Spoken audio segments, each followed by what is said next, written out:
Welcome to Adapted Class Next Generation Mastering Series on Fundamentals of Nursing.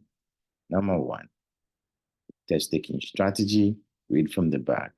For each client statement, click to indicate whether the nurse teaching was effective or not effective, right?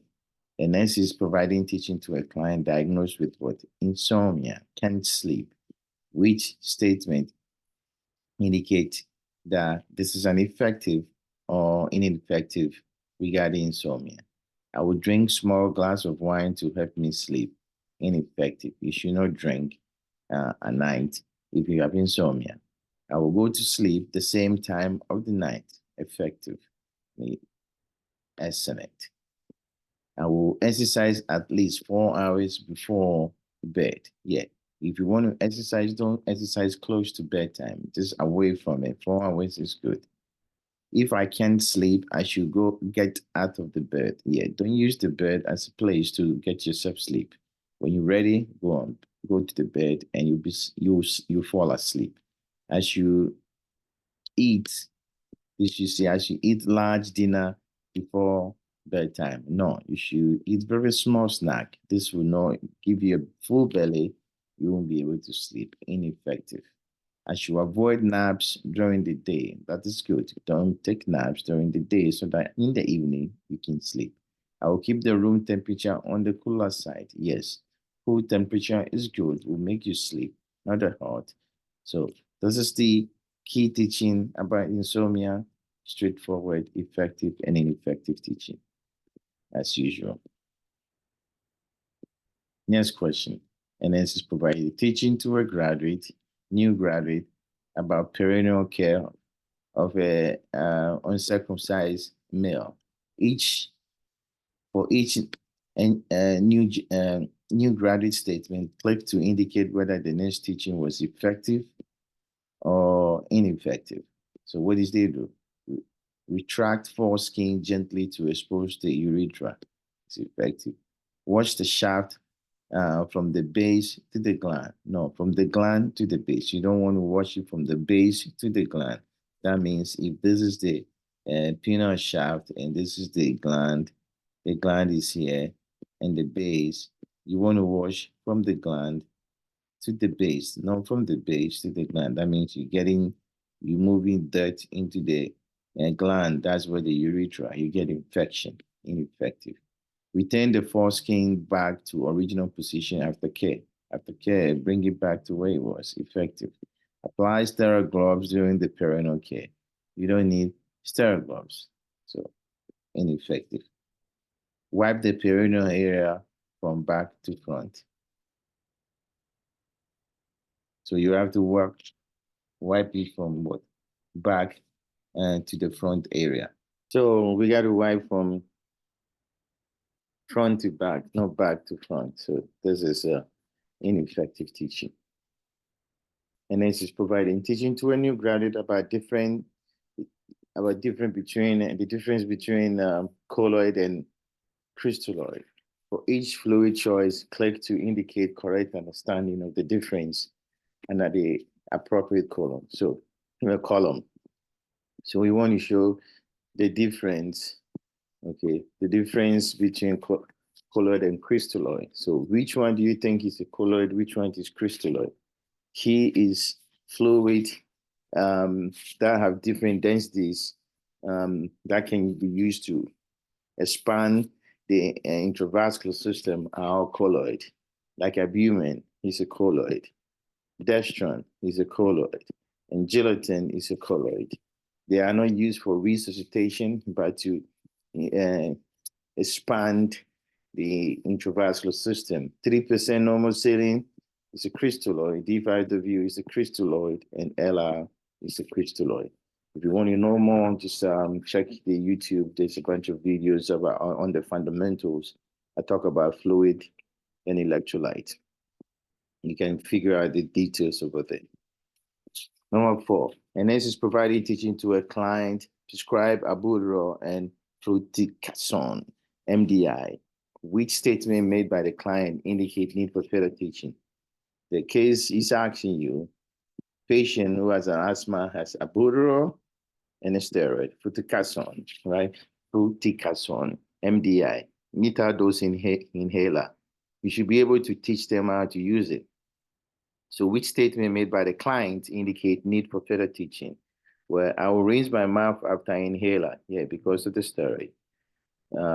No teaching is indicated, right? Because of the steroid, you need to rinse your mouth to avoid candida. I will shake the inhaler for 3 to 5 seconds before use. No teaching is indicated. That is the appropriate. I will use a spacer if it's available. If you have a spacer, you will use it. But if you don't have it, you can just use an inhaler. I will use the fluticasone before the albuterol. No, it's usually A before S. Albuterol to open the airway and the steroid to take care of the inflammation. Teaching is needed. I will hold my breath 10 seconds after inhaling. No teaching is needed. I will feel my heart racing after using albuterol. That is tachycardia, palpitation from albuterol. It's a beta agonist, expected. I will compress, inhale, and hold my breath every use. Yeah, that's the sequence you're supposed to do. So we want to indicate if teaching is needed or not. So indicate need for further teaching. There's no teaching needed. Teaching is needed. Okay. Number 5. And then she's preparing to admit a couple of patients, right? A couple of patients. So who need contact precaution? Well, check Mrs. We Hips. That's the acronym for contact. MRSA, contact. VRE bacteria, contact. Conjunctivitis, contact. Skin wound, every time you have a skin wound, contact. Cutaneous, you see cutaneous, even diphtheria is droplet. Even though it's droplet, there's cutaneous there. So that's contact. Impetigo, contact. And scabies, contact. So all of this need contact precaution. This is to give you content for contact precaution. Number 6, and this is providing teaching to a client with a new ileostomy on how to prevent leakage, which of the following the next should including the teaching. So which of this, pay attention to the question, test taking skills, go for the buzzword, ileostomy, and I want to prevent leakage. If any of these answer choice is not preventing leakage, don't pick it. Okay? So which of the following the next should include? Empty the bag when it's 1/3 full. Include it. It will prevent leakage. Adjust wafer size based on the stoma. Yeah, include it. Initially, the stoma will look like that. Then it gets smaller, smaller, smaller. So when you carry, if you carry your wafer initially like that and the stoma gets smaller and you carry bigger, leakage. So you got to do that. Cut the color, check the color of the stoma daily. Yeah, checking the color is good, but does it prevent leakage? No, don't include it. Limit fluid intake to make stool solid. No, this is going to make things bad. You have ileostomy. You should hydrate yourself. It's not because the stool is liquid, that's why it's leaking. The stool is supposed to be liquid somehow, but bulking in agent will help it. But if you stop drinking, you're going to get dehydrated. Increase intake of fresh vegetables. Even though this may provide fiber, fresh vegetables, you should not take it for ileostomy. Wipe the stoma edges with alcohol. No, that is going to cause excoriation and will prevent the wafer from sticking, and that will cause bleeding. This is not good. So that's not indicate. It's not a good teaching. And then she's provided teaching to new graduate about the care of indwelling Foley catheter. Which of the following action by the new graduate indicate further teaching? So it's indicated. So being taught how to take care of the indwelling catheter, which one indicate further teaching is needed? The catheter tube secured to the bed frame. No. When somebody has a catheter, this is their leg, you put it on a tie. You secure here, not on the bed frame. That's bad. Further teaching. Sterile techniques is used during insertion. Yeah, when you put a catheter in, you got to use sterile technique. No teaching liquid. Drainage bag is placed on the floor. Teaching is indicated. It should not be on the floor. You should hang it on the bed frame, right? Exposed catheter, wipe, clean during perineal care. No teaching is indicated because that's the clean. When doing perineal care, the exposed portion of the catheter needs to be wiped. Next, concerned with the cloudy urine output here. Worry about infection. So there's no teaching indicated for that one. Number 8, and this is providing teaching to a client on how to prevent constipation, which of the following statement by the client indicate correct understanding. You always have to go for the buzzword. If you don't do that, the way you see me answering the question, I do this multiple times so that it can be ringing in your ear. You can say, oh, this is the way I approach it, right? Prevent constipation, right? Which one will indicate correct understanding? So we are not just treating constipation, we said prevent it. So I will drink 2 to 3 liters of water, will prevent it, right? I will buy bulky agent. This is fiber, will prevent it. I will engage in moderate exercise, will prevent it. I will use enema, will treat it, incorrect. I will ignore edge to have a bowel movement, it's bad. You should not ignore it. That will make you have constipation. So the things that will prevent it is drinking water, exercising, and having fiber in your diet. Taking laxative is treating constipation. It's not preventing it. Number 9, and this is providing teaching to a new graduate about the difference between EEG and ECT. Which of the following the nurse should include for each procedure? Look, EEG, right? This is checking your brain activity. ECT is to induce seizure for treatment of depression.